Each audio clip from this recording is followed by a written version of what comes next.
In many ways, then, you are quote-unquote dead now, and as dead as you will ever be. While you go about your daily chores and endeavors, beneath normal waking consciousness you are constantly focused in other realities also, reacting to stimuli to which your physical conscious self is not aware, perceiving conditions through the inner senses, and experiencing events that are not even registered within the physical brain. After death, you are simply aware of these dimensions of activity that you now ignore. Now, physical existence predominates. Then, it will not. Nor, however, will it be lost to you. Your memories, for example, will be retained. You will simply step out of a particular framework of reference. Under certain conditions, you will even be free to use the years seemingly given to you in different ways. For example, I told you time does not consist of a series of moments one before the other, though you do perceive it now in that fashion. Events are not things that happen to you. They are materialized experiences formed by you according to your expectations and beliefs. Inner portions of your personality realize this now. After death, you will not concentrate upon the physical forms taken by time and events. You may use the same elements as a painter might use his colors. Perhaps your lifespan runs for 77 years. After death, you may, under certain conditions, and if you choose, experience the events of those 77 years at your leisure, but not necessarily in terms of continuity. You may alter the events. You can manipulate within that particular dimension of activity that represented your 77 years. If you find severe errors of judgment, you may then correct them. You may perfect, in other words, but you cannot again enter into that frame of reference as a completely participating consciousness, following, say, the historic trends of the time, joining in the mass hallucinated existence that resulted from the applied consciousness of yourself and your contemporaries. Some choose this rather than reincarnating, or rather as a study before a new reincarnation. These people are often perfectionists at heart. They must go back and create. They must right their errors. They use the immediately past life as a canvas, and with the same canvas, they attempt a better picture. This is a mental and psychic exercise undertaken by many, demanding great concentration, and is no more hallucinatory than any existence. You may feel that you want to relive certain episodes of your life so that you can understand them better. Your life's experience, therefore, is your own. Such conditions certainly are not alien. In ordinary living, you often imagine yourself behaving in a different manner than you did, or in your mind re-experiencing events in order to gain greater understanding from them. Your life is your own personal experience perspective, and when at death you take it out of that mass physical time context, then you can experience it in many ways. Events and objects are not absolute, remember, but plastic. Events can be changed both before and after their occurrence. They are never stable or permanent, even though within the context of three-dimensional reality they may appear so. Anything of which you are aware in three-dimensional existence is only a projection of a greater reality into that dimension. The events of which you are conscious are only those fragments of activities that intrude or appear to your normal waking consciousness. Other portions of these events are quite clear to you both in the dreaming state and beneath waking consciousness during the day. If you want to know what death is like, then become aware of your own consciousness as it is divorced from physical activities. You will find that it is highly active. With practice, you will discover that your normal waking consciousness is highly limited, and that what you thought of once as death conditions seem much more like life conditions. Such other existences and realities as just described coexist with your own, and in the waking state you are not aware of them. Now, often in your dreams you are able to perceive such other situations, but you often wind them into dream paraphernalia of your own, in which case upon awaking you have little clear memory.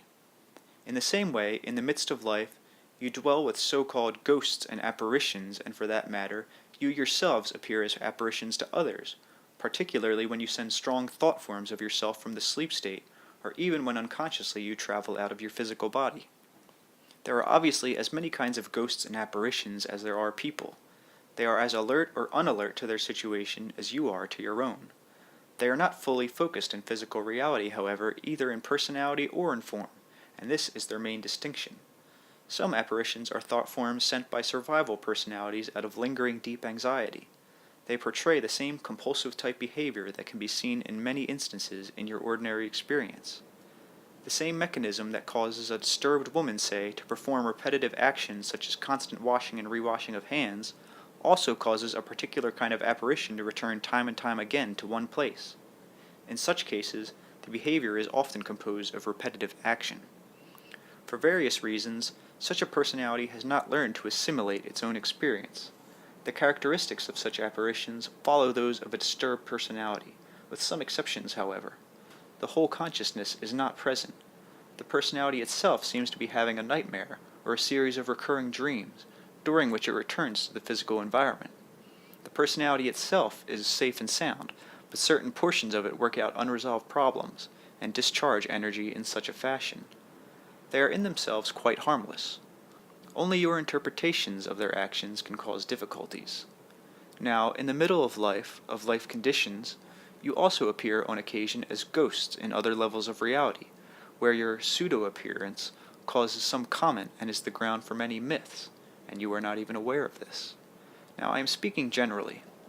Again, there are exceptions where memory is retained, but as a rule, ghosts and apparitions are not any more aware of their effect upon others than you are when you appear quite unconsciously as ghosts in worlds that would be quite strange to you. The combination of thought, emotion, and desire creates form, possesses energy, and is made of energy. It will show itself in as many ways as possible. You only recognize the physical materializations, but as mentioned earlier in this book, you send pseudo-forms of yourself out from yourself of which you are not aware, and this is completely aside from the existence of astral travel or projection, which is a much more complicated affair. You appear in astral form in realities that are comparatively more advanced than your own. You are usually recognized because of your disorientation. You do not know how to manipulate. You do not know the customs. But whether you have a physical form or not, if you have emotions or feelings, these will take form. They have a reality.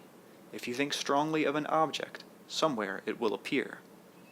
If you think strongly of being in another location, a pseudo-image of yourself will be projected out from you to that place, whether or not it is perceived and whether or not you yourself are conscious of it or conscious in it. This applies both to those who have left your physical system and those who are in it.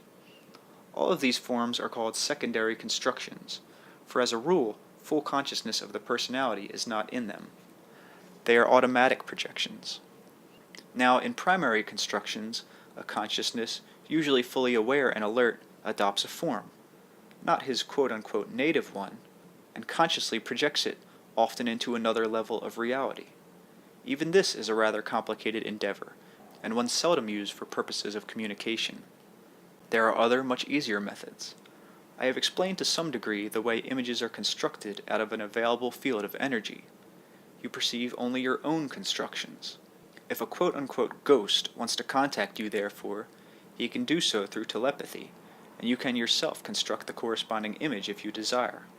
Or the individual might send you a thought form at the same time that he telepathically communicates with you. Your rooms are full now of thought forms that you do not perceive, and again, you are as much a ghostly phenomenon now as you will be after death. You are simply not aware of the fact. You ignore certain temperature variations and stirring of air as imagination that are instead indicative of such thought forms.